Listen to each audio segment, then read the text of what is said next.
بسم اللہ الرحمن الرحیم رب اشرح لی صدری ویسر لی امری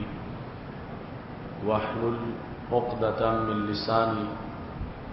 یفقہوا قولی احمدک اللہم یا مجیب کل سائل والصلاة والسلام علی من هو افضل الوسائل وعلى آلہ واصحابہ ذوی الفضائل اما بعد فاعوذ باللہ من الشیطان الرجیم بسم اللہ الرحمن الرحیم وما هو علی الغیب بضنین صدق اللہ العظیم وصدق رسولہ النبی الکریم الامین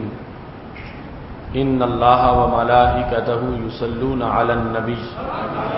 یا ایھا الذین آمنوا صلوا علیہ وسلموا تسلیما الصلاۃ والسلام علیک یا سیدی رسول اللہ وعلی آلہ وصحبہ یا حبیب اللہ مولانا صلی وسلم دائما ابدا علی حبیبک خیر الخلق کلہم منزہ عن شریک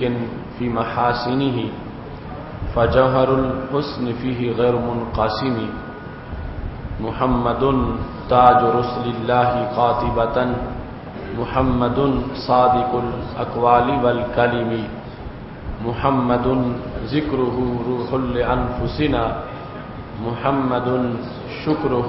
فرد علی الامم رب صلی وسلم دائما ابدا علی حبیبک خیر الخلق کلہم۔ اللہ تبارک و تعالی جل جلالہ وعم نوالہ وتم برہانہ وعظم شانہ وجل ذکرہ وعز اسمہ کی حمد و ثنا اور حضور سرور کائنات مفخر موجودات زینت بزم کائنات دستگیر جہاں غم گسار زماں سید سروراں حامی بے کساں قائد المرسلین خاتم النبیین احمد مجتبیٰ جناب محمد مصطفیٰ صلی اللہ علیہ وآلہ واصحابہ وبارک وسلم کے دربار گہر بار میں ہدیہ درود السلام عرض کرنے کے بعد نہایت ہی معزز و محتشم حضرات و خواتین، رب ذوالجلال کے فضل اور توفیق سے ماہ رمضان المبارک میں آج ہمارے خطبہ جمعۃ المبارک کا موضوع ہے مسئلہ علم غیب قسط نمبر 40۔ میری دعا ہے خالق کائنات جل جلالہ ہم سب کو قرآن و سنت کا فہم عطا فرمائے اور قرآن و سنت کے ابلاغ و تبلیغ اور اس پر عمل کرنے کی توفیق عطا فرمائے۔ 39 اقساط میں آپ حضرات کو یہ سعادت میسر آئی کہ سید عالم نور مجسم شفیع معظم صلی اللہ علیہ وسلم کو رب ذوالجلال نے جو علوم غیبیہ عطا فرمائے ہیں قرآن و سنت سے ان کا بیان کیا گیا، اور انشاءاللہ یہ سلسلہ ابھی مزید بڑھتا چلا جائے گا۔ یہ آج 40ویں قسط ہے جس میں اسی مضمون کو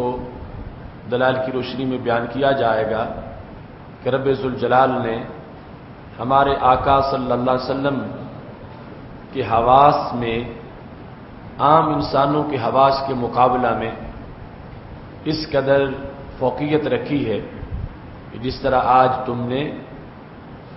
فہم دین کورس میں حضرت وہب بن منبہ کا قول سنا کہ اگر ساری کائنات کی عقلیں اکٹھی کر لی جائیں تو رسول اللہ صلی اللہ علیہ وسلم کی عقل کے سامنے ان کی وہی حیثیت ہے جو ساری کائنات کی ریت کے صحراؤں کے مقابلے میں ایک ذرہ ریت کی حیثیت ہے۔ ایسے ہی عقل کے تابع جتنی قوتیں ہیں ان قوتوں میں بھی رسول اللہ صلی اللہ علیہ وسلم کو رب ذوالجلال نے عام لوگوں کے حواس کے مقابلے میں عظمتیں عطا فرمائی۔ اس بنیاد پر تھوڑی سی بھی جو عقل سلیم ہے اسے یہ بات ماننے میں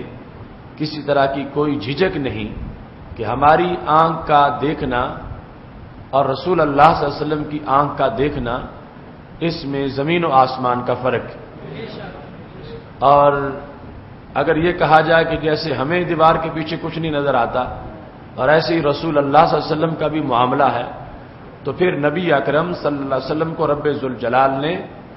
جو جسمانی قوتوں میں عام لوگوں پر کروڑوں درجہ فوقیت عطا فرمائی ہے اس کا مطلب ختم ہو جاتا، اور پھر جسمانی قوتوں کے ہمراہ جو رب ذوالجلال نے نبوت کی روشنی عطا کی ہے اور رسالت کا نور عطا فرمایا ہے، اس سے بھی یہ پتہ چلتا ہے کہ سید عالم نور مجسم شفیع معظم صلی اللہ علیہ وسلم کے علوم اور آپ کے ادراک کا انداز یقیناً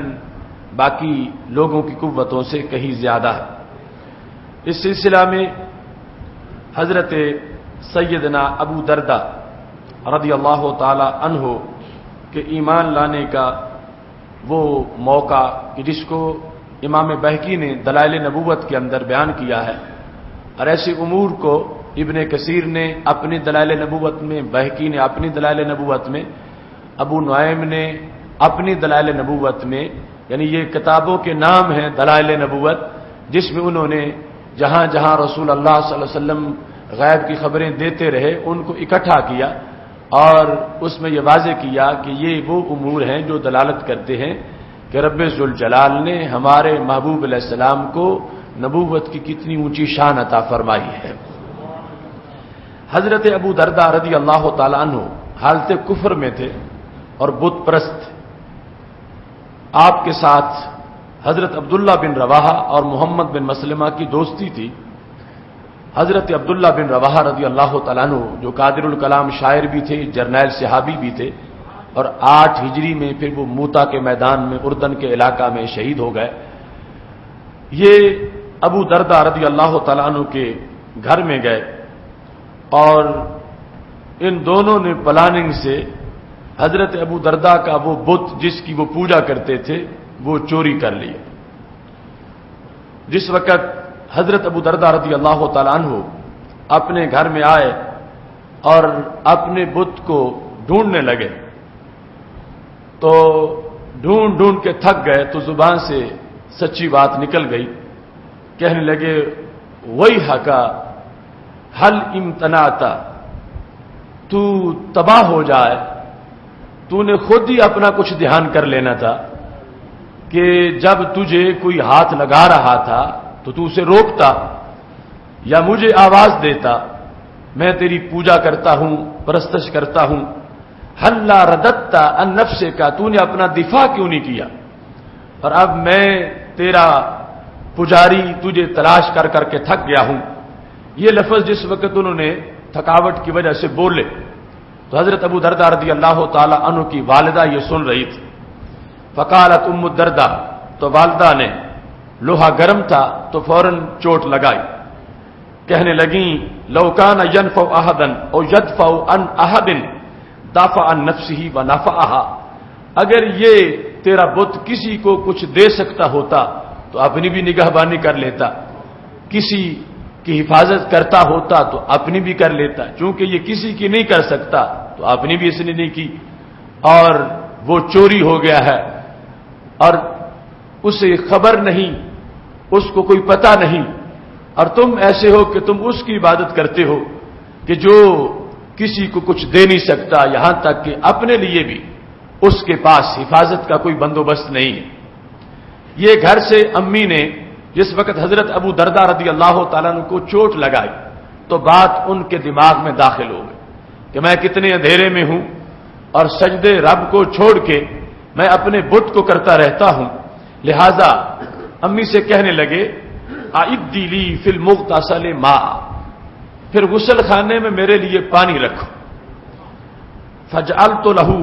ماء، حضرت ابو دردہ رضی اللہ تعالی عنہ نے جب پانی کے لیے کہا تو پانی رکھ دیا گیا۔ فاغتسل، انہوں نے غسل کیا، اور غسل کر کے تیاری کر کے گھر سے نکلے، اور ارادہ تھا کہ میں رسول اللہ صلی اللہ علیہ وسلم کے دربار میں جاؤں اور اللہ کے نبی صلی اللہ علیہ وسلم مجھے اپنی غلامی میں قبول فرما لے۔ جس وقت حضرت ابو درداء جن کے دل میں یہ خیال اپنے گھر سے سفر کر رہے ہیں دربار رسالت، لیکن اس وقت تک عرف عام میں جو ان کے بارے میں معلومات ہیں وہ یہی ہیں کہ وہ مشرک ہیں، بت پرست ہیں، بتوں کے پجاری ہیں، لہذا جس وقت وہ رسول اللہ صلی اللہ علیہ وسلم کی طرف گئے اور وہاں دربار رسالت میں حضرت عبداللہ بن رواحہ بیٹھے ہوئے تھے جنہوں نے حضرت ابو درداء کا بت چوری کیا تھا حضرت محمد بن مسلمہ کے ہمراہ، انہوں نے جس وقت دیکھا تو ان کے دماغ میں یہی تھا کہ انہیں کچھ پتہ چل گیا کہ بت کس نے چوری کیا، لہذا یہ اپنا بت چھڑانے کے لیے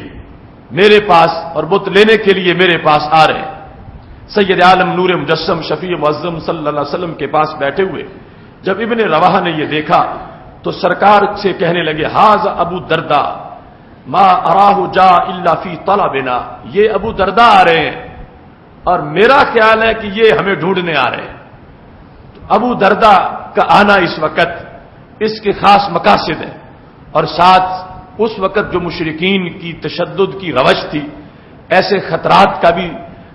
دل میں خیال آ رہا تھا کہ ابو درداء اس وقت یہاں ہمیں تلاش کرنے آ پہنچا کہ جہاں دربار بڑا نرم و نازک ہے،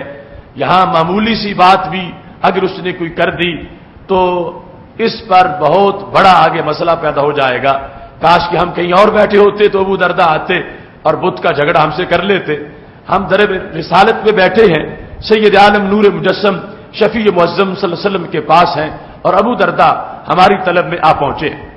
جس وقت حضرت عبداللہ بن رواحہ رضی اللہ تعالی عنہ نے یہ بات کی اور اپنی تشویش کا اظہار کیا تو نبی اکرم نور مجسم شفیع معظم صلی اللہ علیہ وسلم نے جواب میں کہا لا،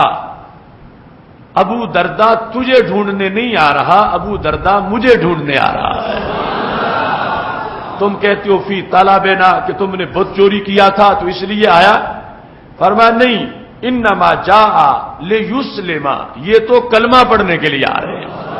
تو حضرت ابو درداء رضی اللہ تعالی عنہ کے دل کا جو چھپا ہوا معاملہ تھا نبی علیہ الصلوۃ والسلام نے آنے سے پہلے اس پر اطلاع فرما دی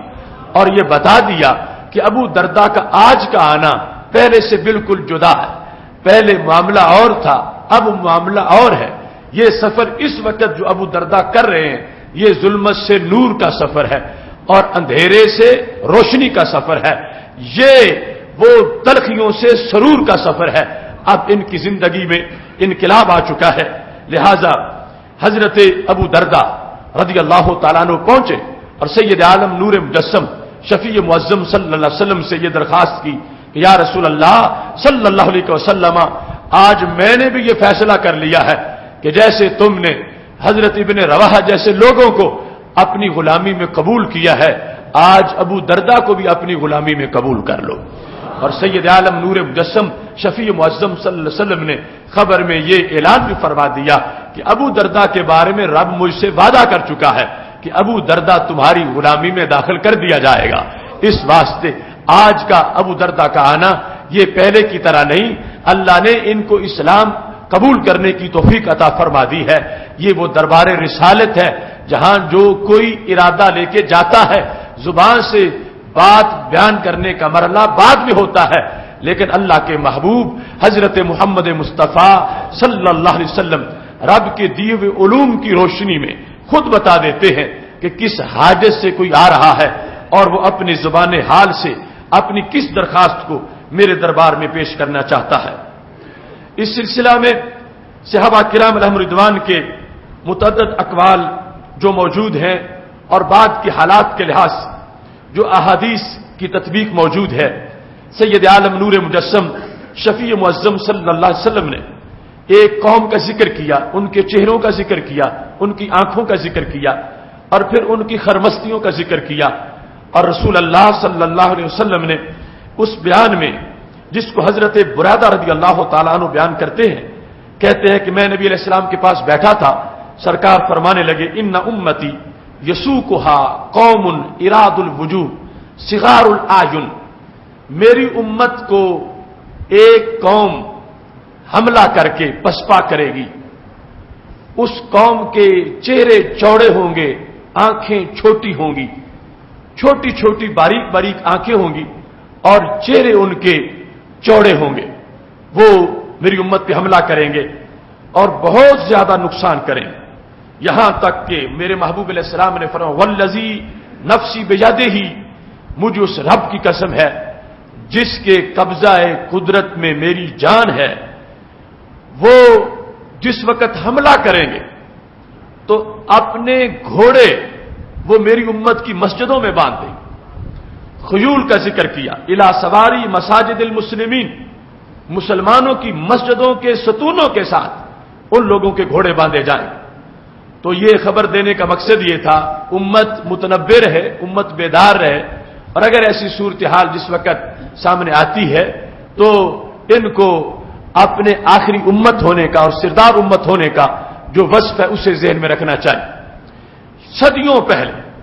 سید عالم نور مجسم شفیع معظم صلی اللہ علیہ وسلم نے یہ خبر دی تھی، جب 7 ہجری کا زمانہ آیا، میرے نبی علیہ الصلوۃ والسلام کی ہجرت کو 6 صدیاں گزر چکی تھی. اس وقت تتاریوں نے حملہ کیا، لوگوں نے حدیث کو بھی سامنے رکھا، ان کے چہروں کو بھی سامنے رکھا، ان کی آنکھوں کو بھی دیکھا، اور ان کے حملے کے بعد مسلمانوں کی مسجدوں میں ان کے گھوڑے باندھے ہوئے دیکھے. تو سید عالم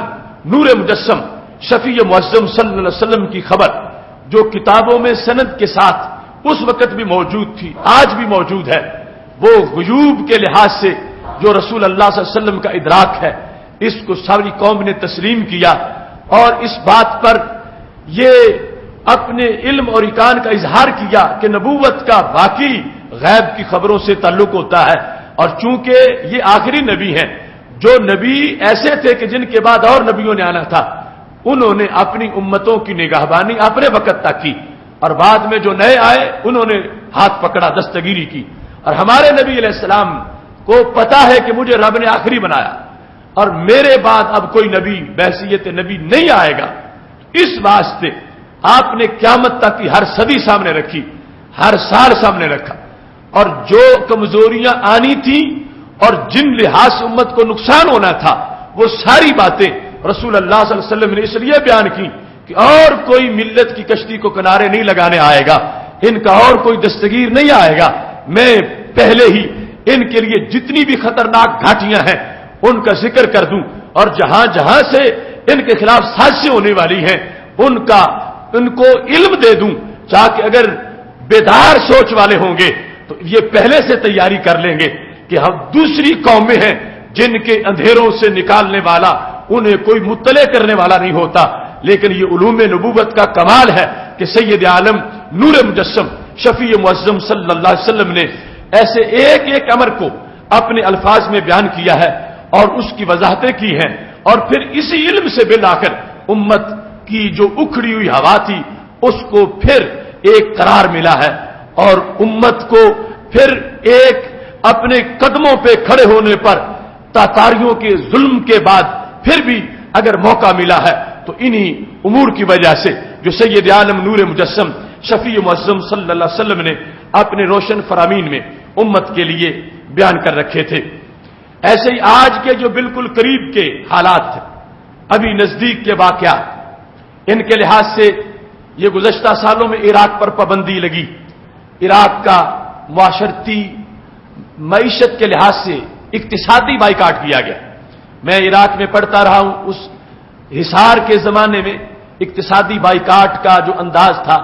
یعنی اس میں پھر وہ وقت تقریباً آیا ہوا تھا کہ جو وقت حضرت غوث پاک کے زمانے میں پتے کھا کے گزارا کرنے والا وقت تھا. اتنی شدید پابندیاں عراق پہ لگائی گئیں، ابھی تک وہ پابندیاں ہیں. سید عالم نور مجسم شفیع معظم صلی اللہ علیہ وسلم نے جو صحابہ تک معلومات پہنچائیں، ان کے لحاظ سے حضرت جابر رضی اللہ تعالیٰ عنہ کے شاگرد ان سے یہ روایت کرتے ہیں کہ انہوں نے کہا یوشکو اہل العراق اللہ یجیع کفیز ولا درہم، کہ ایک زمانہ آئے گا عراق کا دانا پانی بند ہو جائے گا. کفیز آٹے کے توڑے کو کہتے ہیں، یا کوئی چیز بھی اس میں ڈالی جائے، بوری جس میں اجناس ڈالی جائے۔ نبی علیہ الصلوۃ والسلام نے فرمایا وقت آئے گا عراق کے درہم بھی بند ہو جائیں گے، عراق کے دینار بھی بند ہو جائیں گے، اور وقت آئے گا عراق کا اقتصادی بائیکاٹ ہو جائے گا۔ صدیوں پہلے سید عالم نور مجسم شفیع معظم صلی اللہ علیہ وسلم نے جو خبر دی تھی، وہ اس گزشتہ صدی کے آخری سالوں میں لوگوں نے دیکھا، اور اس وقت محققین نے جب اس حدیث کو پڑھا تو اس پر باقاعدہ اس عہد کے عرب سکالت نے اس حدیث سے یہ استدلال کیا کہ واقعی رب ذوالجلال نے ہمارے نبی علیہ الصلوۃ والسلام کو ہر صدی کے حالات کا علم عطا فرمایا ہے۔ اور اس کے بعد سید عالم نور مجسم شفیع معظم صلی اللہ علیہ وسلم نے فرمایا یوشکو اہل الشام اللہ یجیء الیہم دینار، وہ زمانہ آ جائے گا کہ جب شام والوں پر بھی پابندیاں لگ جائیں اور شام کے دینار بھی بند ہو جائیں گے۔ آج کے وہ اقتصادی معاملات جو دن بدن بڑھتے جا رہے ہیں، اور معاذ اللہ مسلم امہ کے مردہ گھوڑے جو حکمران ہیں ان کے کرتوتوں کی وجہ سے جو آگے حالات بنتے جا رہے، تو وہ امور سارے جو سید عالم نور مجسم شفیع معظم صلی اللہ علیہ وسلم نے پہلے دیکھے تھے، ایک ایک کر کے وہ ساری ان کی صداقتیں سامنے آ رہی ہیں۔ بیان کرنے کا اس وقت بھی مقصد تھا کہ امت مطلع ہو اور امت سمجھے کہ ان کے نگہبان حالات سے واقف ہیں اور متوجہ کر رہے ہیں، متنبع کر رہے ہیں، تاکہ پہلے سے ہی اپنی پالیسی ایسی بنائے کہ جس سے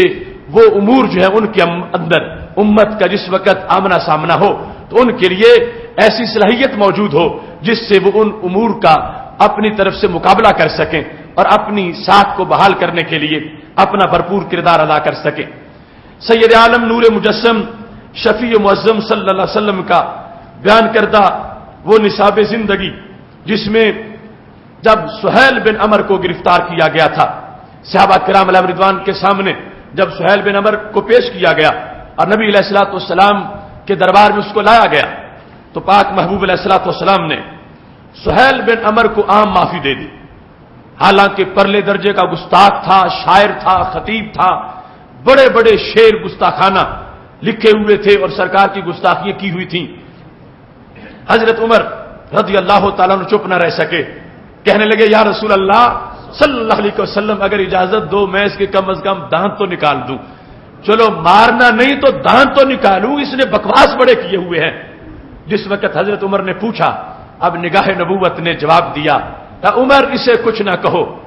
تم اس کی باتوں پر ناراض بڑے ہو اور تمہیں دکھ بڑا ہے، لیکن یاد رکھنا یہی سہیل بن عمر ایک دن تقریر کر رہا ہوگا، تم اس کے صدقے جا رہے ہوگے۔ یہ سہیل بن عمر جس کے ماضی کو دیکھ کر تم یہ چاہتے ہو کہ اس کے دانت نکالو، نہیں، ہم اس کے دانت نہیں نکالیں گے، اب باری ہماری تعریف کی آ گئی ہے، اب دانت نکال دے اس کے، یہ صحیح بول ہی نہ سکے، یہ عرب کا خطیب، جو اس نے کرنا تھا وہ کر لیا، اب اس کے لیے جو میں دیکھ رہا ہوں، آج اگرچہ بحثیت مجرم میرے دربار میں کھڑا ہے، لیکن یاد رکھنا اسی سہیل بن عمر کے جو خطبے ہیں ان سے پھر ایک دن اسلام کو طاقت ملے گی، ایک دن شان رسالت بیان ہوگی۔ یہ خبر میرے نبی علیہ الصلوۃ والسلام نے دے دی، سال گزرتے گئے، زمانہ گزرتا گیا، بالآخر وہ وقت آیا کہ جس وقت سید عالم نور مجسم شفیع معظم صلی اللہ علیہ وسلم کا وصال ہو گیا، اور ایسے حالات تھے کہ امت بہت ہی گھبراہٹ کا شکار تھی۔ اس موقع پر سہارا دیتے ہوئے حضرت صدیق اکبر رضی اللہ تعالیٰ عنہ نے جو تاریخی خطبہ دیا، اس سے امت کے قدم لگے، اور پھر آگے دن بدن امت کے احوال میں وہ کہ اپنے قدموں پہ کھڑے ہو کر کے ہم نے بعد میں بھی نظام چلانا بہتری آنا شروع ہو گئی۔ جو خطبہ مدینہ شریف میں حضرت صدیق اکبر رضی اللہ تعالیٰ عنہ کی زبان پر تھا، وہی خطبہ مکہ شریف میں سہیل بن عمر کی زبان پر تھا۔ یعنی اتنی سوچ ایڈوانس ہو چکی تھی، اتنا ان کا اندر روشن ہو چکا تھا، اور اگرچہ لیٹ آئے تھے اسلام میں مگر ان کی لیٹ نکل چکی تھی، اور اس انداز میں کہ حضرت صدیق اکبر امیر المومنین رضی اللہ تعالیٰ عنہ جو مدینہ شریف میں خطبہ دیتے ہیں، وہی خطبہ اسی موقع پر مکہ شریف میں جن راویوں نے سہیل بن عمر سے سنا، سارے الفاظ ایک جیسے، سارے جملے ایک جیسے، چلتے چلتے جب یہ بات حضرت عمر رضی اللہ تعالی عنہ تک پہنچی قال عمر حین بالغہ کلام سہیل، جب سہیل بن عمر کا کلام راوی نے جا کر حضرت عمر سے بیان کیا کہ وہ سہیل بن عمر جس نے اتنی گستاخیاں کی تھیں پھر اسلام میں آ گیا، اور آج جو اس نے تقریر کی اس موقع پر، ان جتنے دنوں کے بعد راوی مکہ شریف سے مدینہ شریف پہنچے، انہوں نے کہا وہ ہو بہو وہی امیر المومنین کے خطبے کا عکس نظر آ رہا تھا، اتنی روشن تقریر تھی، اتنے جامع الفاظ تھے۔ حضرت عمر رضی اللہ تعالیٰ عنہ نے جس وقت یہ بات سنی تو کہنے لگے اشہد ان محمد الرسول اللہ، نعرہ رسالت لگایا، تو میں گواہی دیتا ہوں کہ حضرت محمد صلی اللہ علیہ وسلم اللہ کے رسول ہیں، وہ دنیا سے چلے گئے، میں ان کی رسالت کی گواہی دے رہا ہوں۔ ہے سو کالا، کس بیس پہ میں نے نعرہ رسالت لگایا؟ کہنے لگے لوگوں سننا، سبب یہ ہے کہ کہا تھا میرے نبی علیہ السلام نے سہیل بن عمر کے دانت نکالنے کی باتیں مت کرو، لعلہ یقوم مقاما لا تکرہہ، اے عمر وہ وقت آئے گا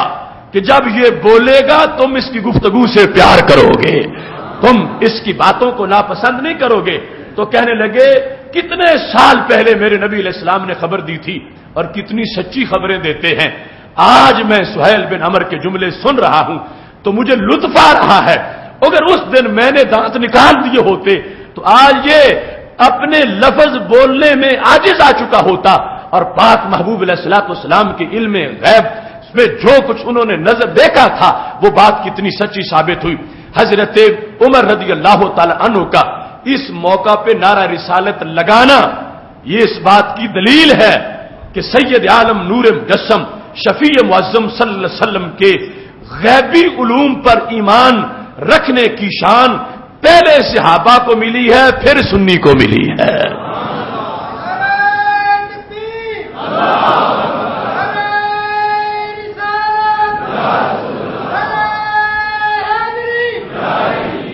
اب دیکھا لعلہ یقوم مقاما لا تکرہہ، کہ ایک دن آئے گا یہی کھڑا ہو کے تقریر کرے گا تو تمہیں اس کی تقریر ناپسند نہیں لگے گی، پسند آئے گی۔ حضرت عمر رضی اللہ تعالیٰ عنہ کہنے لگے اشہد ان محمد الرسول اللہ، میں یہ گواہی دیتا ہوں کہ حضرت محمد صلی اللہ علیہ وسلم اللہ کے رسول صلی اللہ علیہ وسلم ہیں۔ اس مضمون کی پہلے کئی حدیثیں ہم مختلف موضوعات میں بیان کر چکے ہیں، یہ آج کے مضمون میں پہلی مرتبہ یہ حضرت عمر رضی اللہ تعالیٰ عنہ کے لحاظ سے یہ حدیث بیان ہو رہی ہے۔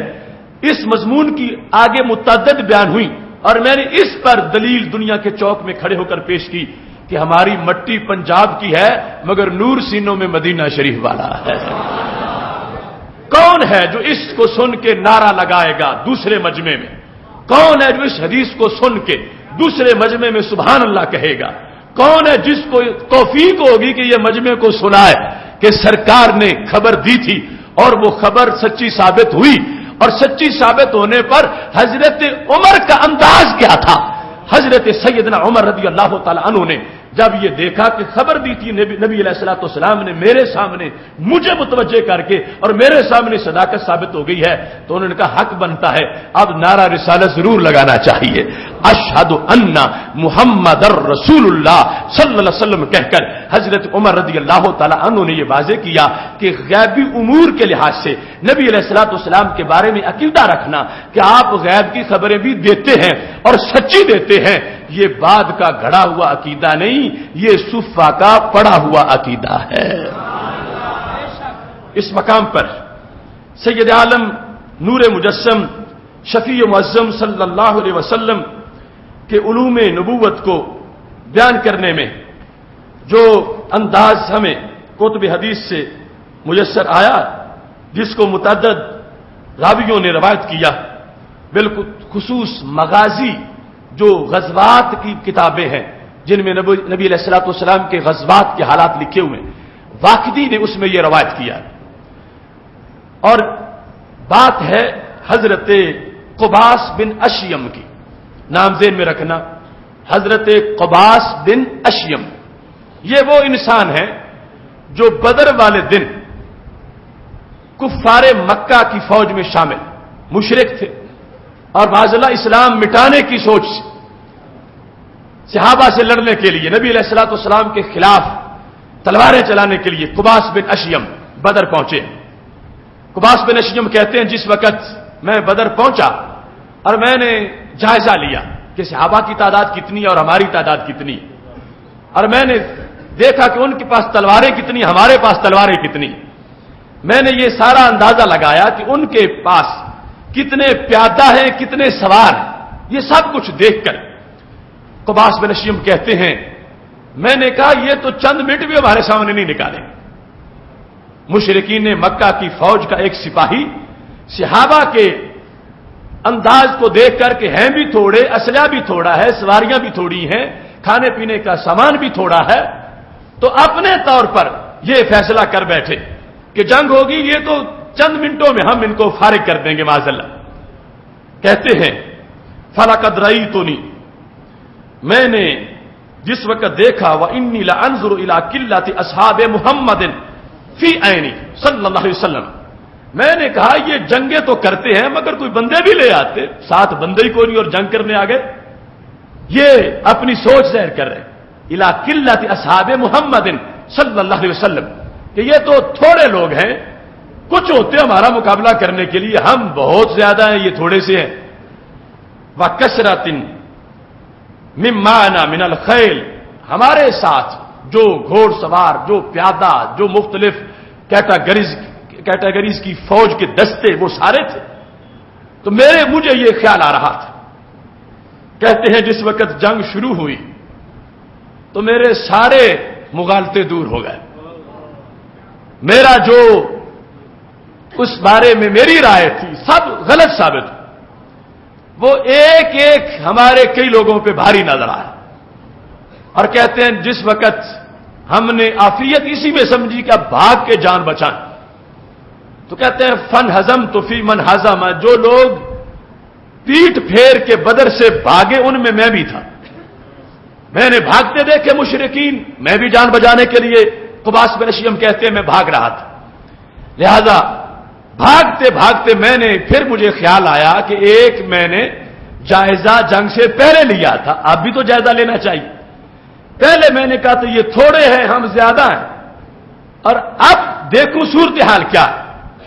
تو کہتا ہے میں نے دیکھا بڑے بڑے سردار، کوئی الٹا گرا ہے، کوئی سیدھا گرا ہے، بڑی تیزی سے بھاگ رہے ہیں، کوئی زخمی ہو گئے ہیں، کوئی مر گئے ہیں. ایسی صورتحال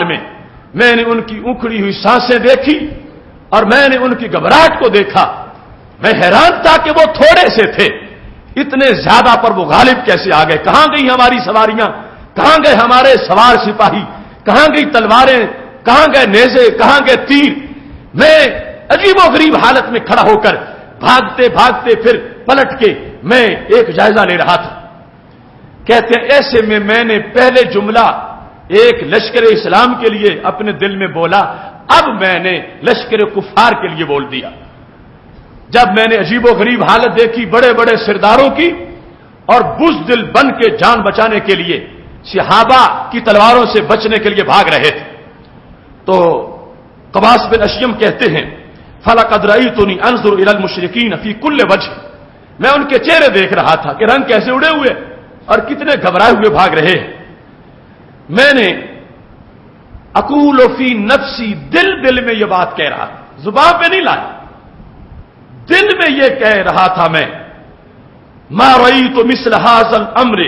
فر منه الا النساء، جیسے آج بدر سے قریش بھاگے ہیں ایسے تو بیویاں ہی جنگ سے بھاگتی ہیں. جیسے میں نے آج قریش کو، سرداروں کو، بڑے بڑے پہلوان جو اکڑ کے چلتے تھے کہ ہمارا کوئی مقابلہ نہیں کر سکتا، کہتے جس انداز میں میں نے انہیں دیکھا ہے پتا چلا یہ تو مرد ہے ہی نہیں، یہ عورتیں ہیں. اور یوں عورتیں بھاگ جاتی ہیں،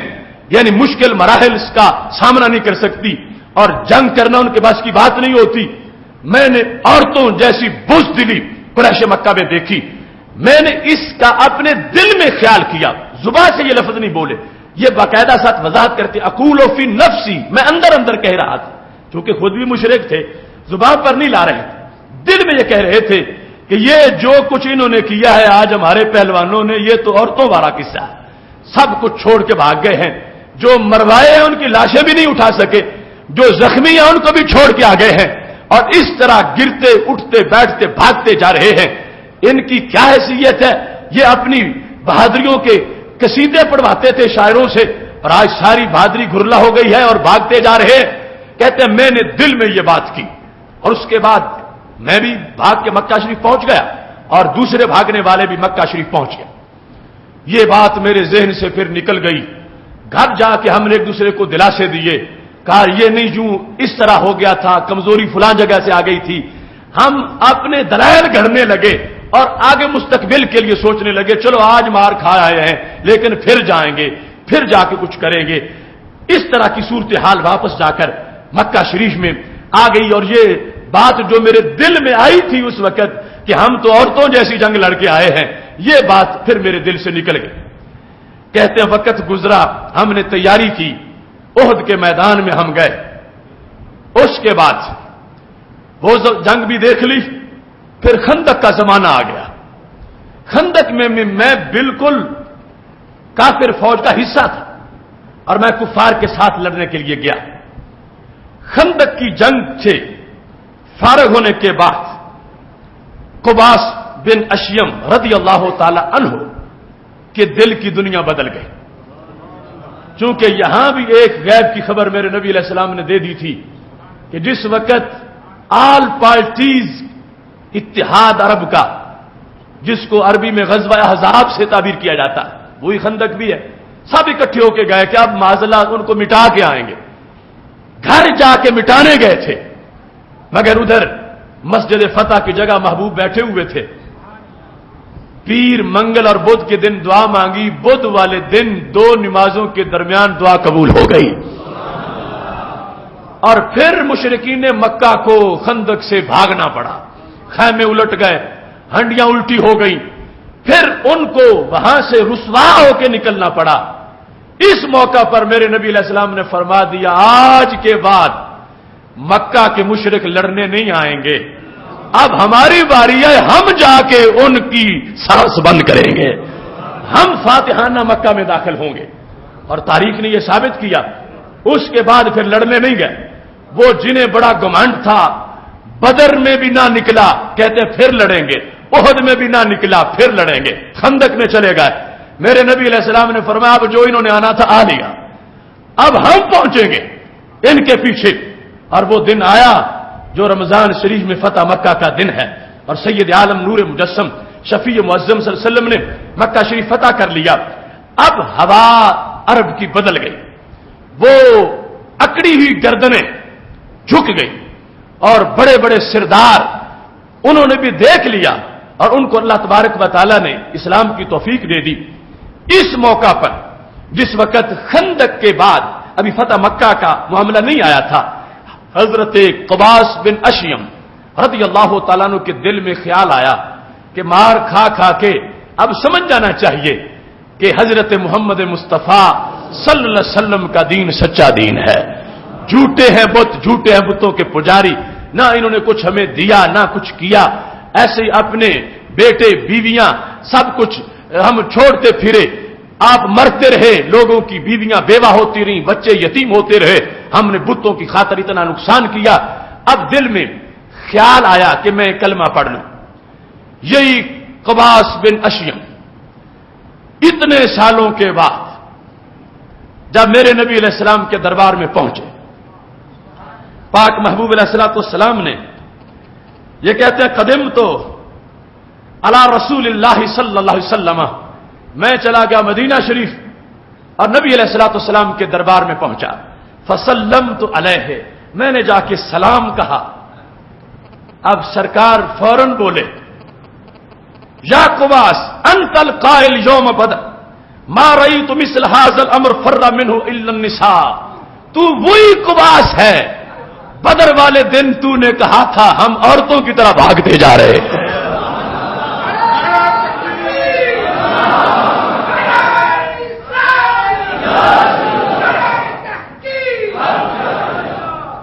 تم نے کہا تھا، تم نے بدر والے دن کہا تھا، احد خندق کے معاملے گزر گئے، لیکن سرکار کے ریکارڈ میں سب کچھ ہے۔ اور تم تھے بدر سے بھاگ کے رستے میں تم نے بات کی تھی، اور تم نے کہا تھا آج قریش مکہ مشرکین یوں بھاگے ہیں جیسے عورتیں بھاگ جاتی ہیں،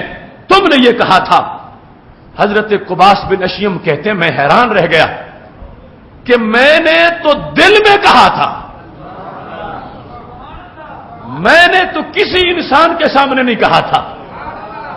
ہوتا ہے نا کہ قریش مکہ میں سے کسی کے سامنے کہا اور اس نے کلمہ پڑھ دیا ہو اور اس نے میری جا کے رپورٹ دے دی ہو کہ ہمارا ایک ساتھی ہے اس کا نام قباس بن اشیم ہے اور وہ یہ بات کر رہا تھا فلاں دن، کہتا میں نے تو مجھے پوری طرح یاد کسی انسان کے سامنے اس کا اظہار نہیں کیا، یہ بات میرے دل میں ہے۔ اے سچے نبی تیری نبوت کو سلام کرتا ہوں، تم جو دشمنوں کے دل جانتے ہو تو دوستوں کا دل کتنا جاننے والے ہو۔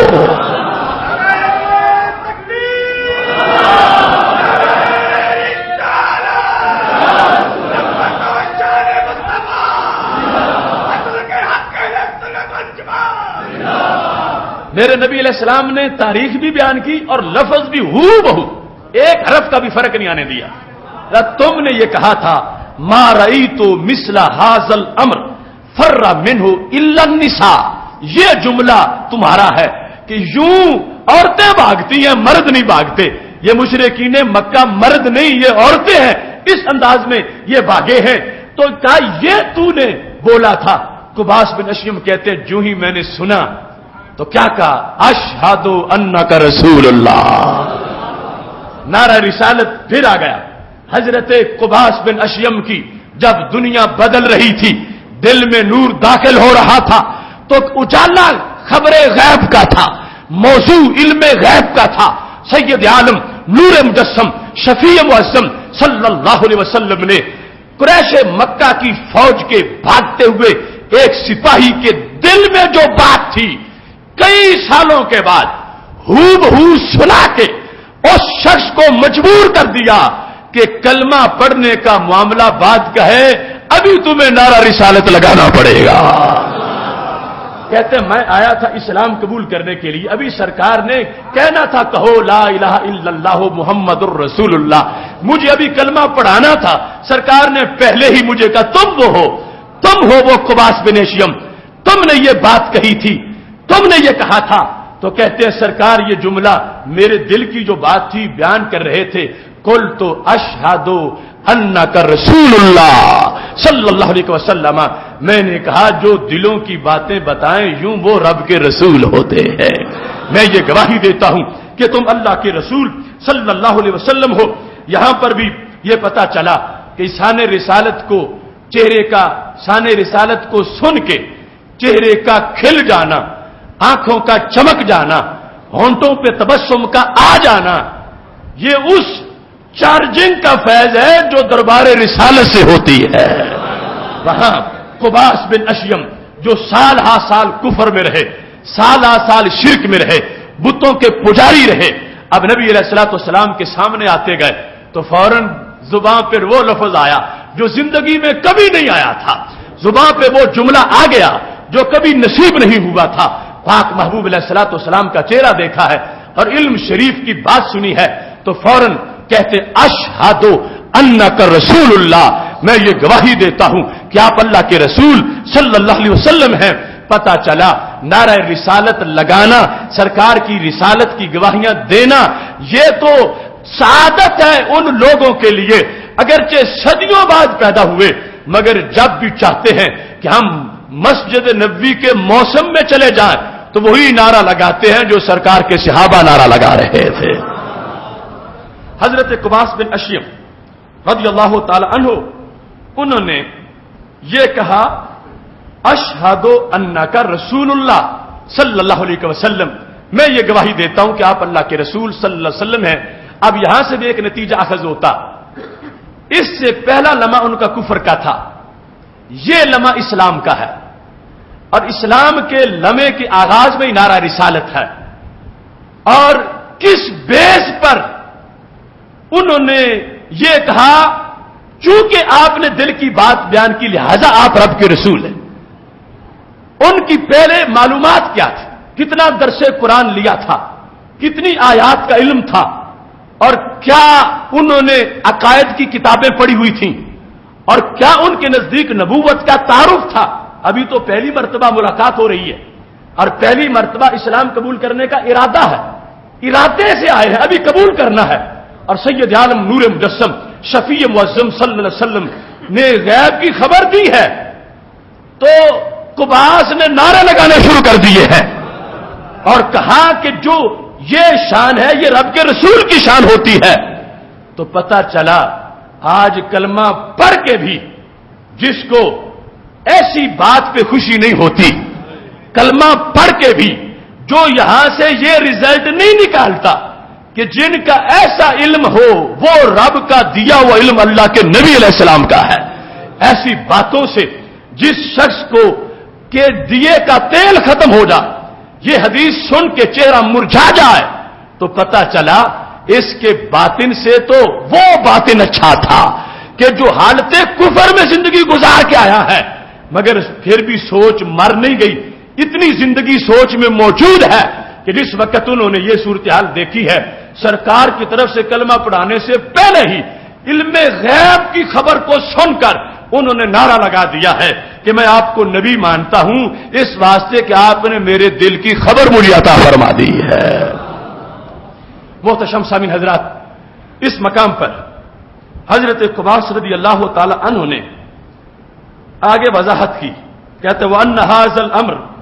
مَا خَرَجَ مِنِّي إِلَىٰ أَحَدٍ قَطُّ، کہ یہ بات جو محبوب آپ نے جملہ بولا اور بہو وہی بولا، میری زبان سے کسی ایک انسان تک بھی نہیں پہنچا. میں نے زبان سے بولنا ہی نہیں، پہنچنا کیسے تھا؟ میں نے دل میں بات کی، کسی سے میں نے اس کا اظہار نہیں کیا، کسی مرد و زن سے. اور آگے مزے کی بات یہ ہے، کہتے وما زمزم تو بھی، بولنا کسی کے سامنے تو دور کی بات ہے، میں تو اس جملے کو لے کے گنگنایا بھی نہیں. ایک ہوتا ہے انسان عام بندوں سے بات کرتا ہے، ایک ہے تنہائی میں بیٹھ کے آہستہ آہستہ آواز سے کوئی بات کہتا ہے، کوئی ایسی یونیورسل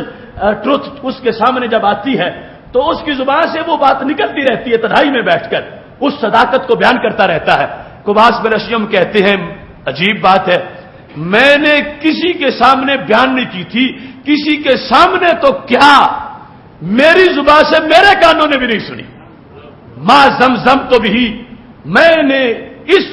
بات کو آہستہ آہستہ اپنے طور پر کہیں بیٹھ کے بھی بیان نہیں کیا، میں نے صرف دل میں بات کی تھی. اب بہر آتی تو لفظ بنتے تو جملہ بنتا تو پھر اس کا تلفظ جملے کے انداز میں خبر دی جاتی. کیا کان ہے میرے نبی علیہ السلام کے، کیا سماعت ہے اور کیا آنکھ ہے محبوب علیہ السلام کی، کتنے حواس تیز ہیں. ایک شخص جو ہے جس نے یہ بات کی ہے اس نے لفظ بنا کے زبان تک اپنے دل کا خیال نہیں پہنچایا، جو دل میں اس نے جملہ بولا ہے میرے نبی علیہ السلام نے وہی جملہ ہو بہو کئی سالوں کے بعد اس شخص کو سنا دیا ہے. اور یہ واضح کیا کہ رب ذوالجلال نے مجھے جو کان دیے ہیں وہاں ضروری نہیں کہ کوئی لفظ بولے تو سنے، ہم دل کی بات بھی سن لیتے ہیں. اس مقام پر خلاصہ اب قباس سرکار سے گفتگو کر رہے ہیں نا، کتنے خوش نصیب ہیں، 1 to 1 ملاقات ہو رہی ہے اور آمنے سامنے بیٹھ کے باتیں کر رہے ہیں. اب یہ بتاتے ہیں میں نے نعرہ کیوں لگایا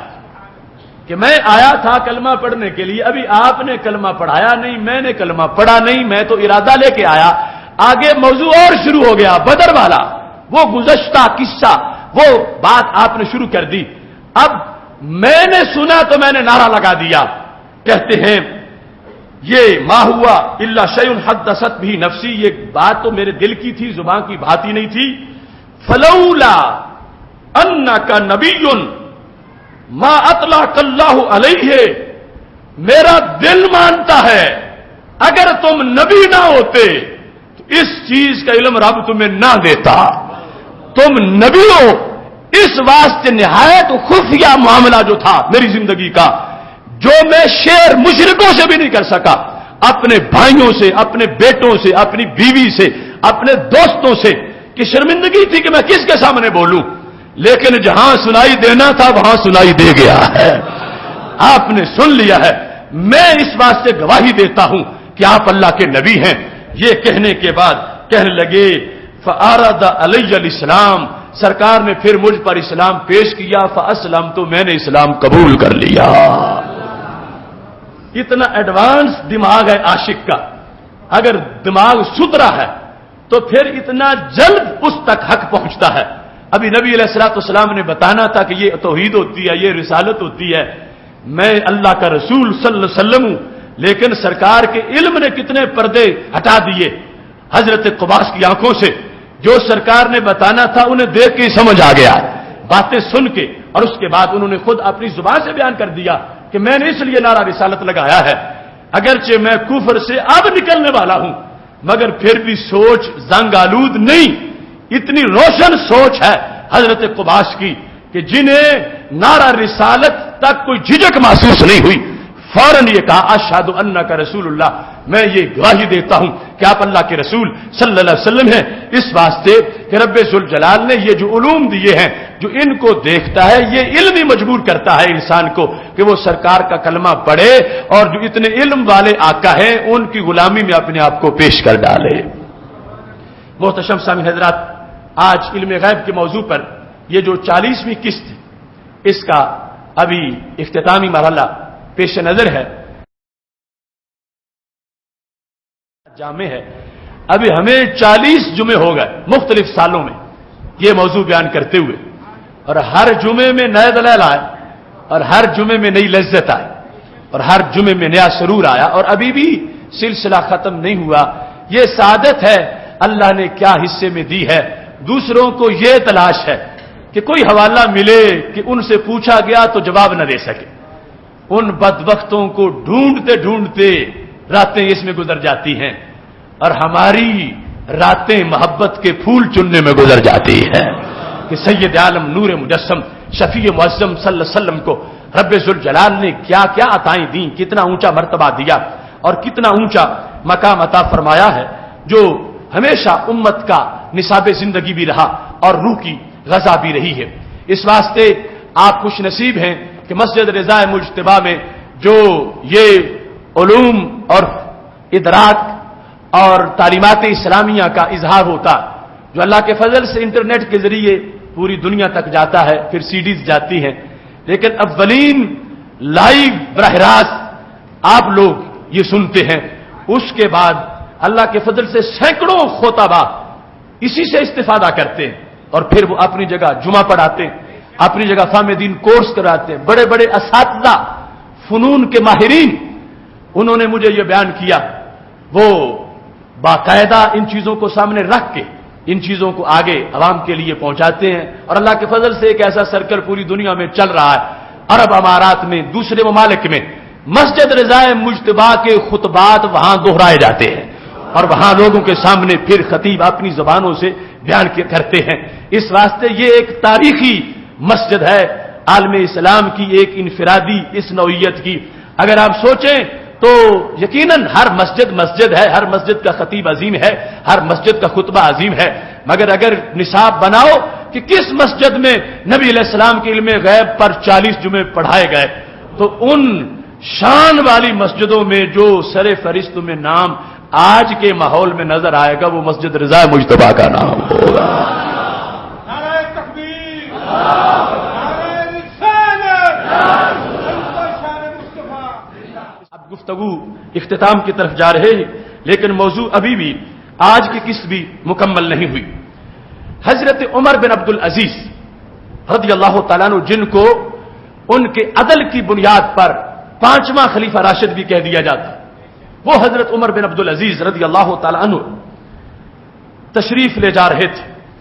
اور اس کو ابن کثیر نے دلائل نبوت میں بیان کیا۔ ابن تیمیہ کے شاگرد ابن کثیر نے اپنی کتاب دلائل نبوت کے اندر حضرت عمر بن عبد العزیز جا رہے تھے، یمشی الی مکہ بفلات من الارض، ایک بیابان جگہ سے گزر کے مکہ شریف جا رہے تھے، اذن رأى حیۃ میتۃ، ایک مردہ سانپ انہوں نے دیکھا۔ سانپ ہوتے ہیں، لیکن سانپوں میں کئی راز ہوتے ہیں۔ حدیث شریف میں متعدد مقامات پر جنوں کو سانپوں کی شکل میں بیان کیا گیا، بہت سے جن سانپ کی شکل میں آتے ہیں۔ حضرت عمر بن عبد العزیز نے دیکھا وہ بھی اللہ والے تھے، انہوں نے سانپ کے لیے وہاں پر توقف کیا کہ مرا پڑا ہے، اور کہنے لگے علیہ بمحفار، مجھے کوئی بیلچا دو، کسی دو، میں اس کے لیے چھوٹی سی قبر بنانا چاہتا ہوں، اس کو دفن کرنا چاہتا ہوں۔ تو ساتھ جو دوست تھے انہوں نے کہا نکفی کا اصلاح کلّہ، امیر المومنین خدا تمہاری مزید اصلاح کرے، ہم کافی ہے، ہم جگہ بناتے ہیں اس کے لیے، ہم اس کو دفن کر دیتے ہیں۔ حضرت عمر بن عبدالعزیز نے کہا لا، تمہارا کام نہیں، یہ کام میرا ہے، میں جگہ بناؤں گا، میں دفن کروں گا۔ ثم اخذہ ثم لفہ فی خرقۃ، ہے سانپ مگر اہتمام بڑا ہے، اسے پکڑا، جھاڑا، کپڑے میں لپیٹا، جیسے کفن پہنایا جاتا ہے مسلمان کو، ایسے اس کو کفن پہنایا، اور کفن پہنانے کے بعد حضرت عمر بن عبدالعزیز نے دفن اس کو دفن کر دیا۔ حالانکہ جانور پڑے رہتے ہیں، ان کو جانور کھا جاتے ہیں، ایسا حشر ہوتا ہے، اور یہ مومن کی شان ہے۔ ثم اماتہ فاقبرہ، اللہ فرماتا ہے اس کو رب نے قبر دی ہے، خاص انداز میں اٹھایا جاتا ہے، چارپائی پہ جنازہ ہوتا ہے، پھر دفن کیا جاتا ہے، یہ رب نے مومن کو شان دی۔ وہاں ایک جاندار حیوان، اس کے لیے اہتمام ہو رہا ہے۔ حضرت عمر بن عبدالعزیز ہے، کوئی جاہل انسان بھی نہیں، اس کو انہوں نے باقاعدہ کپڑے میں لپیٹا، اس کے بعد اس کی تدفین کا مرحلہ پورا کیا۔ جب دفن کر کے فارغ ہوئے تو فضا سے آواز آنا شروع ہو گئی، یرحمک اللہ۔ عمر بن عبدالعزیز کے لیے جو دعائیں تھیں، اس سے پہلے جو دفن ہوا اس کا تعارف فضاؤں میں ہونے لگا۔ آواز آتی ہے رحمت اللہ علیہ کا یا مسرق، اے مسرق خدا تجھ پہ رحمت کرے۔ مسرق کا لفظ سانپ کے نام کے طور پر فضا میں آ گیا، رحمت اللہ علیہ کا یا مسرق، مسرق خدا تجھ پہ رحمت کرے۔ جس طرح تدفین کے بعد میں دعائیں مانگی جاتی ہیں، اور یہ بھی ہمارا اندازہ دوسرے تو بھول جاتے ہیں، دوسرے کہتے ہیں وہ جنازے والی کافی ہے، لیکن یہ عمر بن عبدالعزیز کے ارد گرد جو مخلوق ہے وہ بھی ساری سنی تھی۔ رحمت اللہ علیہ کا یا مسرق، یا بھی بعد از وصال بولا ہے۔ ادھر ہمارے جاہل تو سرکار کے لیے یا نہیں بولنے دیتے، جن اپنے جن بھائی کے لیے بول رہے تھے۔ رحمت اللہ علیہ کا یا مسرق، مسرق تجھ پہ رب کی رحمت ہو۔ جب یہ جملہ سامنے آیا، فقال له عمر بن عبدالعزیز من انت یرحمک اللہ، اے فضا میں باتیں کرنے والے تو بتا تو کون ہے؟ تو نے مسرق کہہ کے کس کو آواز دی ہے، اور تو اس کے لیے رحمتوں کی دعائیں مانگ رہا ہے، تو نظر نہیں آ رہا، تو کون ہے؟ جب حضرت عمر بن عبدالعزیز نے یہ پوچھا، قال انا رجل من الجن، اس نے کہا میں تمہارا جن بھائی ہوں، کیونکہ سرکار نے جنوں کے لیے بھی بھائی کا لفظ بولا۔ جس وقت فرمایا تھا کہ میرے پاس جن آئے، انہوں نے کہا اپنی امت کو سمجھاؤ، آپ نے ہمیں خوراک بخشی ہے۔ جنوں نے کہا تھا ہم بھوکے مرتے ہیں، سرکار نے فرمایا تمہیں بھی لنگر کھلاتا ہوں، جہاں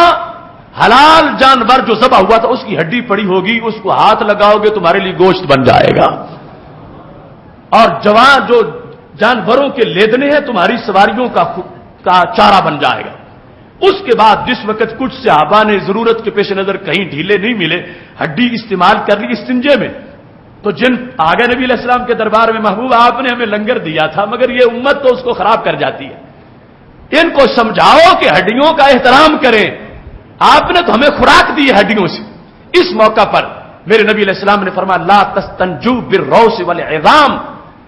تم گوبر خشک ہو یا ہڈیوں سے استنجا مت کرو، انہما زاد اخوانکم الجن، یہ تمہارے جن بھائیوں کی خوراک ہے۔ اخوانکم تمہارے جن بھائی جو ہیں ان کی یہ خوراک ہے۔ اب یہ جن بولا فضا سے، اس نے کہا مسرق تجھ پہ رحمت ہو۔ حضرت عمر بن عبدالعزیز نے کہا تو کون بول رہا ہے، اپنا تعارف کروا۔ تو اس نے کہا انا رجل من الجن، میں رجل ہوں۔ اب رجل کا لفظ جو مرد کے لیے بولا جاتا ہے تو قرآن میں بھی یعوذون برجال من الجن، جنوں پر رجل کا لفظ بولا گیا سورہ جن کے اندر۔ اس سے بھی ان لوگوں کو سوچنا چاہیے جو لفظ رجل آ جائے، کہتا ہے چونکہ نبی علیہ السلام کو رجل کہا گیا، عبد کہا گیا، لہذا مٹی کے بنے ہوئے ہیں، تو میں کہتا ہوں جن کو رجل کہا گیا حالانکہ وہ تو آگ کا بنا ہوا ہے، تو رجل کا یہ تقاضا نہیں کہ جو رجل ہو وہ ضروری مٹی کا ہی ہو، رجل مٹی کا بھی ہوتا ہے، رجل آگ کا بھی ہوتا ہے، رجل نور کا بھی ہوتا ہے۔ ایک حدیث میں کئی روشنیاں ہوتی ہیں، چونکہ وقت مختصر ہے آگے گفتگو کو لے جا رہا ہوں۔ انا رجل من الجن، عمر بن عبدالعزیز میں تمہیں جانتا ہوں، میں ہوں جن، وہذا مسرک، اور جو قبر میں لیٹا ہے یہ مسرک ہے، یہ حضرت مسرک ہیں جن کو تم نے دفن کیا، میں جن ہوں یہ بھی جن ہے۔ میں اپنا تعارف کرواؤں ہم کون ہیں؟ لم یبقى مما بایا رسول اللہ صلی اللہ علیہ وسلم غیری وغیرہ، ہمارا ریکارڈ یہ ہے عمر بن عبدالعزیز کہ جن جنوں نے نبی علیہ السلام کے ہاتھ پر بیعت کی تھی ان میں سے ہم دو ہی باقی رہ گئے تھے، ایک یہ مسرک جو قبر میں چلا گیا، اب صرف میں باقی رہ گیا نبی علیہ الصلوۃ والسلام کے ہاتھ پر جنہوں نے بیعت کی تھی۔ اب دیکھنا جن کے غلام اتنے نالج والے ہوں، وہ فضاؤں سے گفتگو کر رہے حضرت عمر بن عبدالعزیز کے ساتھ، ہم عام نہیں، ہم بھی سیابی ہیں، ہم جن سیابی ہیں، ہم نے نبی علیہ الصلوۃ والسلام کے ہاتھ پر بیعت کی تھی، اور جتنے جنوں نے کی تھی ان میں سے روبے زمین پر اب صرف دو تھے، ایک فوت ہو گیا ہے، اب پیچھے میں باقی رہ گیا ہوں۔ اور اس کے بعد وہ اشہدو، جن نے بھی حدیث روایت کر دی، چونکہ سنی جن تھا، وہ کہتا اشہدو،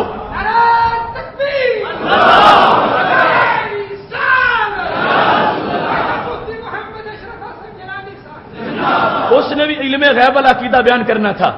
کہتا اشہدو لسمیت رسول اللہ صلی اللہ علیہ وسلم،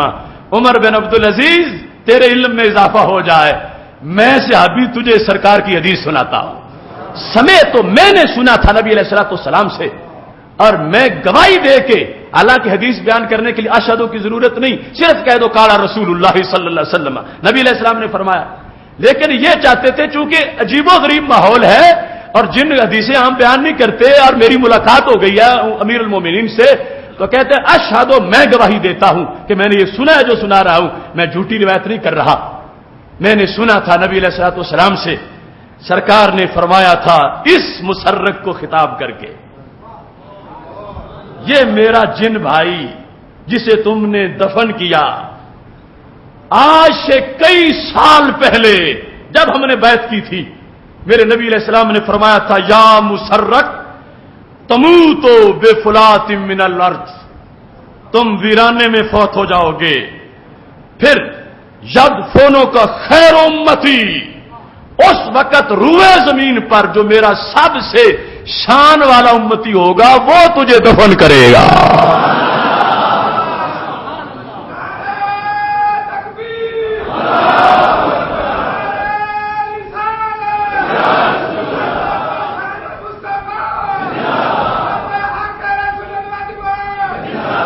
دیکھو جن بھی سنی نکلا، میں بلا وجہ نہیں کہتا یہ زمین بھی سنی ہے، وہ آسمان بھی سنی ہے، جلوائے خورشید سنی، کہکشاں بھی سنی ہے، قطرہ شبنم بھی سنی، باغباں بھی سنی ہے، لفظ کی تاثیر سنی، داستاں بھی سنی ہے، مایا ملت بھی سنی، نگاہ باں بھی سنی ہے، اہل سنت کے جیالو باندھ لو کر تم کمر، نظر آئے گا تمہیں سارا جہاں ہی سنی ہے۔ تو کہا اس جن نے کہ سن لو حضرت عمر بن عبدالعزیز، حدیث مجھے بھی آتی ہے، جب ہم نے کلمہ پڑھا تھا نبی علیہ السلام نے میرے جن بھائی مسرک کو کہا تھا، غیب کی خبر دی تھی کہ تم کہاں مرو گے، کسی کوٹھی میں نہیں، کسی دکان میں نہیں، بے فلات من الارض، ویرانے میں مر جاؤ گے، اور یاد رکھنا ویرانے میں تمہارا وہ اہتمام ہوگا جو کچھ کاشانوں والوں کا نہیں ہوتا، میری جو امت کا خیر انسان ہوگا اس وقت وہ تمہیں دفن کرے گا، اس کے ہاتھوں سے تمہاری تدفین ہوگی۔ جن نے کہا میں نعرے اس لیے لگا رہا ہوں میرے نبی نے جو غیب کی خبر دی تھی سچی ہوتی میں نے دیکھ لی ہے۔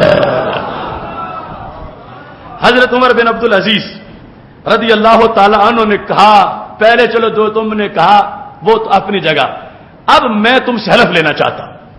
ٹھیک ہے تم جن ہو، تم نے بیعت کی تھی، مگر کچھ تقاضے عدالت کے بھی ہیں، حلف دو تم مجھے کہ واقعی تم نے یہ نبی علیہ السلام سے سنا. تو جن نے کہا واللہ سمیت رسول اللہ صلی اللہ علیہ وسلم، خدا کی قسم ہے میں بنا کے باتیں نہیں کر رہا، میں غیب دان نبی علیہ السلام کی بات تمہیں سنا رہا ہوں. فبکا عمر بن عبد العزیز، حضرت عمر بن عبد العزیز کی آنکھوں میں آنسو آ گئے کہ مسرک کو تو نوازا ہی تھا، محبوب نے مجھے بھی نواز دیا ہے کہ خیر امتی جو میرا ہوگا اس زمانے کا وہ تمہیں دفن کر دے گا. دیکھو ایک ایک جہت میں کتنے علم موجود ہیں اور کتنی عظمتیں موجود ہیں. رب ذوالجلال ہم سب کو مسلک اہل سنت و جماعت کی یہ حقائق آگے پہنچانے کی توفیق عطا فرمائے. ادارہ صراط مستقیم پاکستان اسی مقصد کو لے کے چلا ہے. فہم دین کورس میں یہی حقائق روزانہ بیان ہو رہے ہیں. صبح بہت اہم موضوع ہے حضرت امام زین العابدین رضی اللہ تعالیٰ عنہ کے اٹل فیصلے. وہ اہل بیت کے علوم کے وارث امام زین العابدین، ان کی گفتگو ان کے فیصلوں کی روشنی میں کتابوں کے حوالوں سے کل ہوگی. اور پرسوں کا وہ موضوع ہے جو میدان معاشر میں بھی ہمارا نشان ہوگا، ندائے یا رسول اللہ صلی اللہ علیہ وسلم، نعرہ رسالت. اس کے لحاظ سے دور دور تک آپ پیغام پہنچائیں. اور ابھی جس وقت آپ یہاں سے رخصت ہو کے جائیں گے مسجد کے دروازوں پر سیلاب زدگان کے لیے کارکنان کھڑے ہوں گے. آفت زدہ بھائیوں سے بھی ضرور تعاون کرنا. اللہ سب کے تعاون کو اپنے دربار میں قبول فرمائے. وآخر دعوانا الحمد للہ رب العالمین.